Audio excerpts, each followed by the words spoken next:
Hello everyone, आपका स्वागत है मेरे यूट्यूब चैनल में।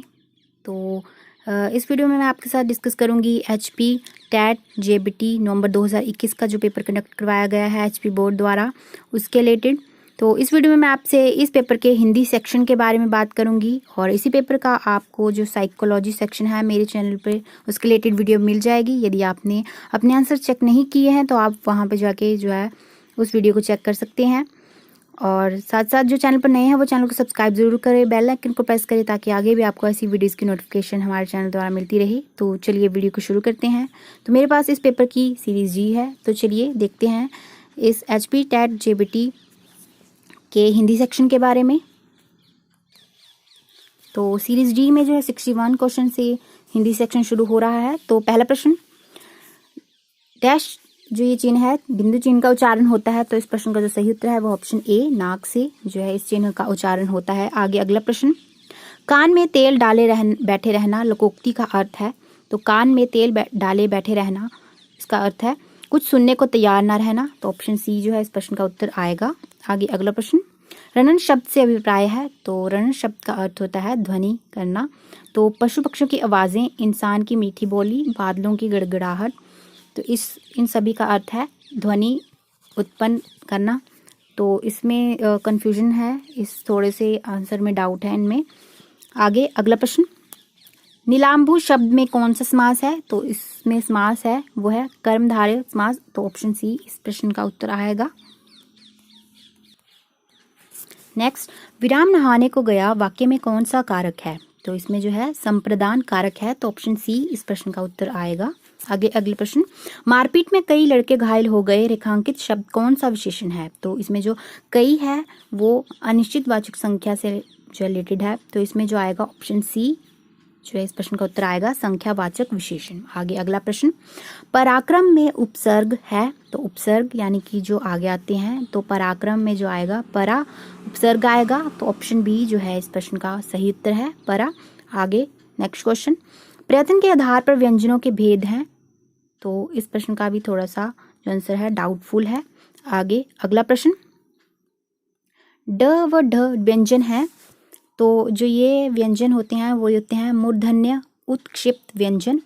तो इस ऑप्शन क्वेश्चन के जो ऑप्शंस के अकॉर्डिंग है वो उत्क्षिप्त दिया गया है परंतु मूर्धन्य नहीं दिया गया है। तो इस प्रश्न का जो ऑप्शन बी आएगा आंसर, नहीं तो इसका ऑप्शन डी, इनमें से कोई नहीं भी आ सकता है आंसर। तो इस प्रश्न का भी थोड़ा सा डाउटफुल है आंसर। बाकी फाइनल आंसर की से पता चल जाएगा इस प्रश्न का आंसर। आगे अगला प्रश्न, तहसीलदार जेलखाना खून पसीना शब्द हैं। तो ये जो शब्द हैं वो है शंकर शब्द। तो ऑप्शन सी जो है इस प्रश्न का उत्तर आएगा। आगे अगला प्रश्न, जो उपरोक्त पंक्तियां हैं दी गई हैं उनमें कौन सा अलंकार प्रयोग हुआ है। तो जो उपरोक्त पंक्तियां दी गई हैं इनमें जो है अतिशयोक्ति जो ऑप्शन सी है वो अलंकार उपयोग हुआ है। आगे अगला प्रश्न, आगामी भावी में जो आगामी का अर्थ है आगे आने वाला, ये शब्द कालबोधक है किंतु भावी का आशय, तो भावी का आशय है भविष्य में होने वाला। तो ऑप्शन बी जो है इस प्रश्न का उत्तर आएगा। आगे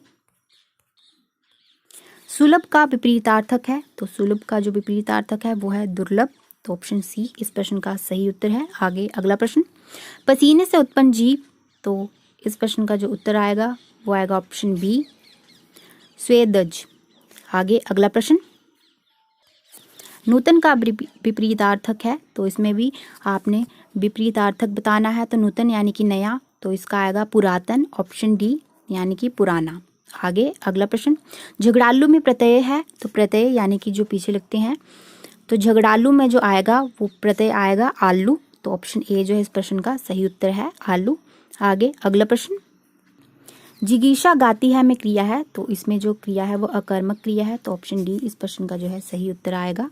आगे अगला प्रश्न, यदि निशा आई होती तो मैं अवश्य चलता, वाक्य में कौन सा भूतकाल है। तो इसमें जो है हेतु हेतु मत भूत है। तो ऑप्शन सी जो है इस प्रश्न का उत्तर है। आगे अगला प्रश्न, वर्षा एकाएक होने लगी रेखांकित शब्द कौन सा क्रिया विशेषण है। तो जो रेखांकित एकाएक शब्द है तो ये जो है रीतिवाचक क्रिया विशेषण है। तो ऑप्शन सी जो है इस प्रश्न का सही उत्तर है। आगे अगला प्रश्न, संरचना की दृष्टि से क्रिया के कितने भेद हैं। तो इस प्रश्न का भी थोड़ा सा जो आंसर है वो डाउटफुल है। आगे अगला प्रश्न, प्रलाप विलाप, प्रलाप का आशय व्यर्थ की बकवास अथवा बड़बड़ करना, किंतु विलाप का आशय, तो विलाप का आशय होता है रो रो कर दुख प्रकट करने की क्रिया। तो ऑप्शन सी जो है रो रो कर दुख प्रकट करने की क्रिया इस प्रश्न का उत्तर आएगा। आगे शिक्षक का वाचन होता है, तो शिक्षक का जो वाचन होता है वो होता है आदर्श वाचन। तो ऑप्शन ए इस प्रश्न का उत्तर आएगा, आदर्श वाचन। आगे अगला प्रश्न, सर्वोत्तम शब्द अपने सर्वश्रेष्ठ क्रम में कविता कहलाते हैं, ये किस पाश्चात्य विद्वान का कथन है? तो ये जो है कॉलरिज का कथन है। तो ऑप्शन बी इस प्रश्न का सही उत्तर है। आगे अगला प्रश्न, अनुवाद प्रक्रिया में कौन सा तत्व शामिल नहीं है? तो इसमें आपने बताना है कौन सा जो अनुवाद प्रक्रिया में तत्व शामिल नहीं है। तो इसमें जो है ऑप्शन सी और डी में थोड़ा सा डाउट है। आगे अगला प्रश्न, पाठ योजना के निर्माण से संबंधित ब्लूम उपागम के चरणों में शामिल नहीं है। तो इसमें भी नहीं है, बताना है कौन सा जो चरण है वो शामिल नहीं है। तो इस प्रश्न का जो सही उत्तर है वो है ऑप्शन बी, तुलना। तो ऑप्शन बी इस प्रश्न का उत्तर आएगा। आगे अगला प्रश्न, तंबाकू किस भाषा का शब्द है? तो जो तंबाकू है वो पुर्तगाली भाषा का शब्द है, परंतु इन्होंने फारसी, उर्दू, ब्राज़ील, जर्मन ये ऑप्शन दिए हैं, पुर्तगाली नहीं है। तो इस प्रश्न के भी उत्तर में थोड़ा सा जो है कंफ्यूजन है। आगे अगला प्रश्न, जो उपरोक्त पंक्तियां दी गई हैं, सुनहु रामजेही शिव धनु तोरा, सहस बाहु सम सो रिपु मोरा, सो बिलगाओ बिहाई समाजा, नाता मारे जहाई सब राज्य। उपरोक्त जो पंक्तियां दी गई हैं उसमें कौन सा रस है? तो इन पंक्तियों में जो है रौद्र रस है। तो ऑप्शन बी जो है इस प्रश्न का उत्तर आएगा।